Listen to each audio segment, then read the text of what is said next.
بسم الله الرحمن الرحيم. فلما فصل طالوت بالجنود قال إن الله مبتليكم بنهر فمن شرب منه فليس مني ومن لم يطعمه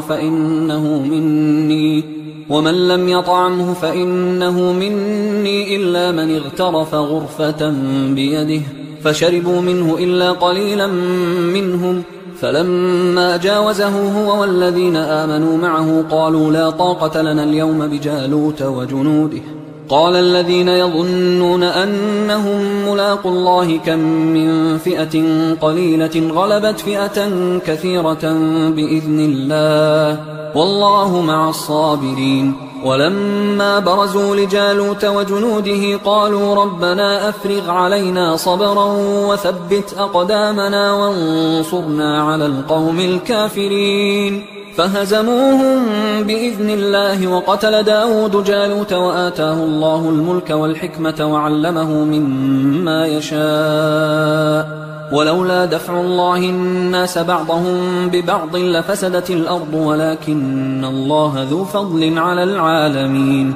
تلك آيات الله نتلوها عليك بالحق وإنك لمن المرسلين. تلك الرسل فضلنا بعضهم على بعض منهم من كلم الله ورفع بعضهم درجات وآتينا عيسى ابن مريم البينات وأيدناه بروح القدس. ولو شاء الله ما اقتتل الذين من بعدهم من بعد ما جاءتهم البينات ولكن اختلفوا فمنهم من آمن ومنهم من كفر.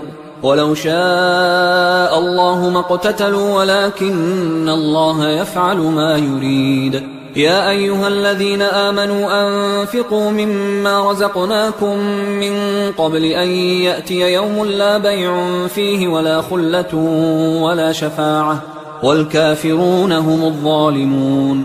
الله لا إله إلا هو الحي القيوم لا تأخذه سنة ولا نوم له ما في السماوات وما في الأرض من ذا الذي يشفع عنده إلا بإذنه يعلم ما بين أيديهم وما خلفهم ولا يحيطون بشيء من علمه إلا بما شاء. وسع كرسيه السماوات والأرض ولا يؤوده حفظهما وهو العلي العظيم. لا إكراه في الدين قد تبين الرشد من الغي فمن يكفر بالطاغوت ويؤمن بالله فقد استمسك بالعروة الوثقى لا انفصام لها والله سميع عليم. الله ولي الذين آمنوا يخرجهم من الظلمات إلى النور والذين كفروا أولياؤهم الطاغوت يخرجونهم من النور إلى الظلمات أولئك أصحاب النار هم فيها خالدون.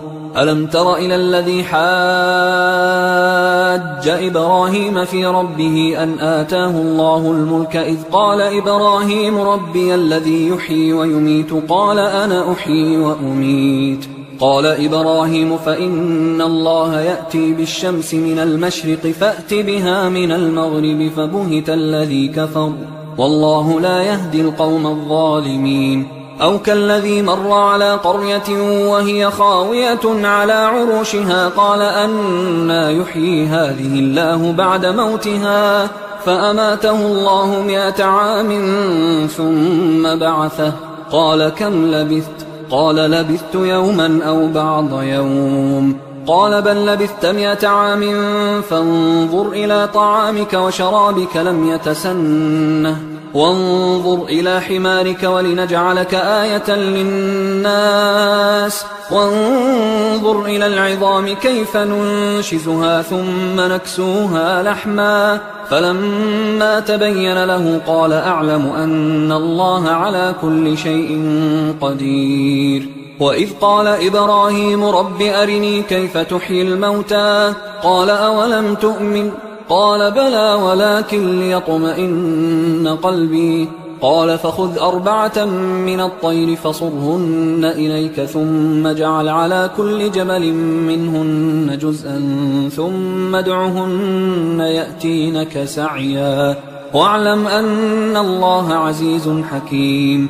مثل الذين ينفقون أموالهم في سبيل الله كمثل حبة أنبتت 7 سنابل في كل سنبلة 100 حبة والله يضاعف لمن يشاء والله واسع عليم. الذين ينفقون أموالهم في سبيل الله ثم لا يتبعون ما أنفقوا منا ولا أذى لهم أجرهم عند ربهم ولا خوف عليهم ولا هم يحزنون. قول معروف ومغفرة خير من صدقة يتبعها أذى والله غني حليم.